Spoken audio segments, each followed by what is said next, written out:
So Samsung's Galaxy Z Fold, their first trifold smartphone, is more than just a big screen. We've got new info, including official videos showing this isn't just a bigger Z Fold in a slightly different body, it's a whole lot more. I've got 7 updates to cover, so let's get into it. What's up guys, Sal here. So the Galaxy Z Fold, Z Trifold, or whatever name Samsung goes with, will feature a 10.1-inch display. That means you're taking a regular 6.5-inch phone and unfolding it into a full-blown tablet. But the real difference compared to the Z Fold is the aspect ratio. This is a proper tablet layout, so when you watch videos, you're not staring at those huge black bars. They'll still be there, but nowhere near as distracting as what you get on today's Z Folds. But this isn't only about display size. Samsung has reworked the UI to actually use this form factor. Multitasking is the best example. On today's Z Fold devices, you can technically open 3 apps at once, but the way it works is not ideal. Like 2 of those apps get crammed into about 25% of the display, making them pretty much unusable.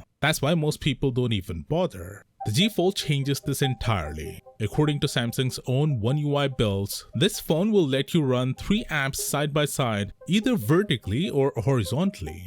I put together a mock-up so you can see how it might look, and it's far more functional. A 10-inch panel means each app actually has room, so you aren't fighting for space. Samsung is calling this feature Split Trio, and it's probably the most practical multitasking setup we've seen on a foldable yet. And that's not all. Samsung will also let you mirror up to 3 home screen pages from the cover display onto the main display.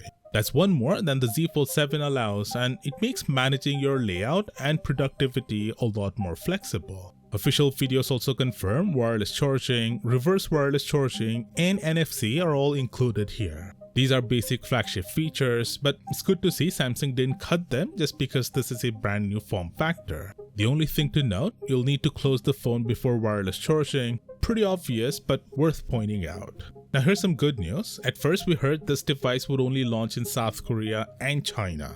But CNN Business reports that Samsung is still deciding which markets to hit, and the US is one of the options. That's great to hear, but realistically, with the high cost of this device, expect demand to be limited. A restricted launch is far more likely than a wide global release. So how much this thing's gonna cost? Well, there's no credible number yet, but being a first-gen device with limited production, around $3,000 sounds about right. Over time, once production scales, it could drop closer to $2,500. But early adopters are paying a premium, no way around that. What about the S Pen support? Well, I'm almost certain it won't be there. To make it happen, Samsung would need to add a digitizer layer to each panel, which adds about 2mm of thickness. Considering the Z Fold 7 didn't even get it, I'd say the Z Fold won't either. And that's unfortunate because a screen this size would have been perfect for it. Now, some hardware details. This trifold will run on Qualcomm Snapdragon 8 Elite according to One UI leaks, not the upcoming 8 Elite Gen 5. Cameras are expected to be the same setup as the Z Fold 7, both front and rear. As for the weight, nothing official yet, but some leaks suggest 296 grams. That sounds heavy compared to the Z Fold 7's 215 grams, but for a trifold, that's actually reasonable. Still, keep in mind this number hasn't been confirmed. Launch date has also been shifted.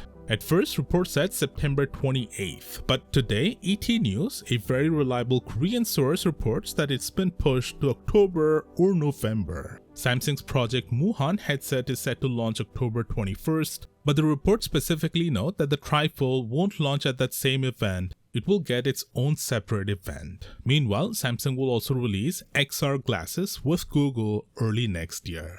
So that's where we stand with the Samsung's trifold. But if you're leaning towards the Z Fold 7, Samsung's offering a flat $300 off provided you don't trade in, or up to $1,000 with trade-in plus some bundled deals. The link for that offer is in the description. And if you want to see what's going on with the Galaxy S26 Ultra, where Samsung managed to make it better and worse at the same time, click right here and I'll see you there.